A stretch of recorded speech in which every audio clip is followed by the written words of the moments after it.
2 Samuel chapter 11.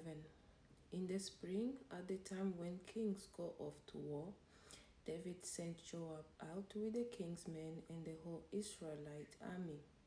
They destroyed the Ammonites and besieged Rabbah, but David remained in Jerusalem. One evening, David got up from his bed and walked around on the roof of the palace. From the roof, he saw a woman bathing. The woman was very beautiful, and David sent someone to find out about her. The man said, "She is Bathsheba, the daughter of Eliam, and the wife of Uriah the Hittite." Then David sent messengers to get her. She came to him, and he slept with her. Now she was purifying herself from her monthly uncleanness. Then she went back home.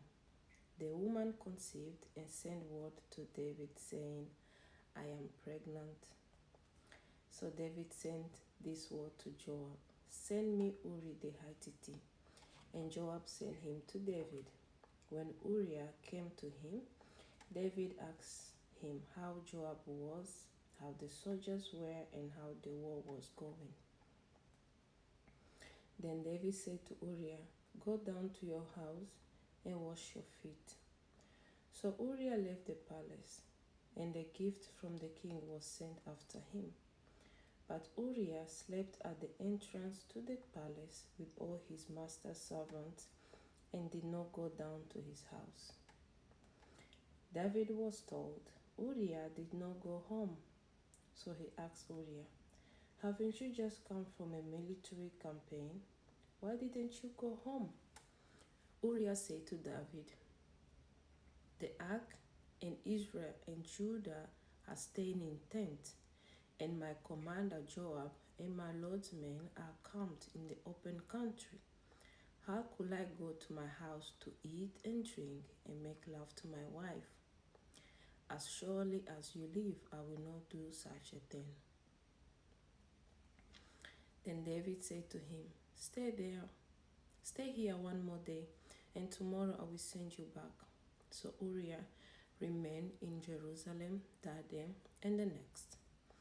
At David's invitation, he ate and drank with him, and David made him drunk. But in the evening, Uriah went out to sleep on his mat among his master's servants.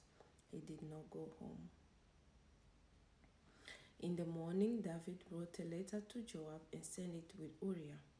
In it, he wrote, "Put Uriah out in front where the fighting is fierce. Then withdraw from him so he will be struck down and die."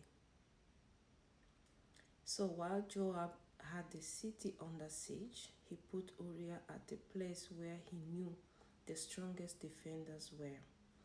When the men of the city came out and fought against Joab, some of the men in David's army fell. Moreover, Uriah the Hittite died. Joab sent David a full account of the battle.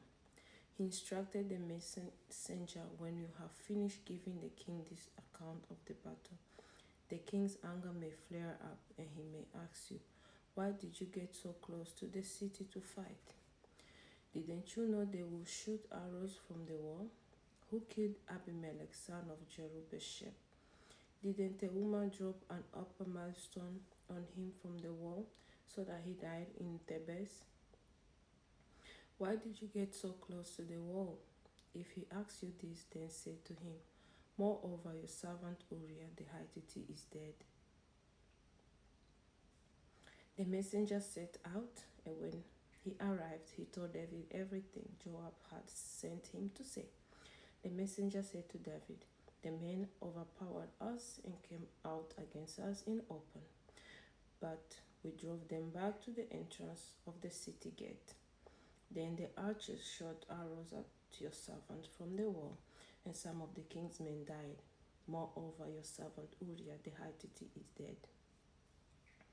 David told the messenger, "Say this to Joab, don't let this upset you.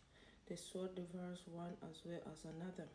pressed the attack against the city and destroyed it, said this to encourage Joab. When Uriah's wife heard that her husband was dead, she mourned for him. After the time of mourning was over, David had her brought to his house, and she became his wife and bore him a son.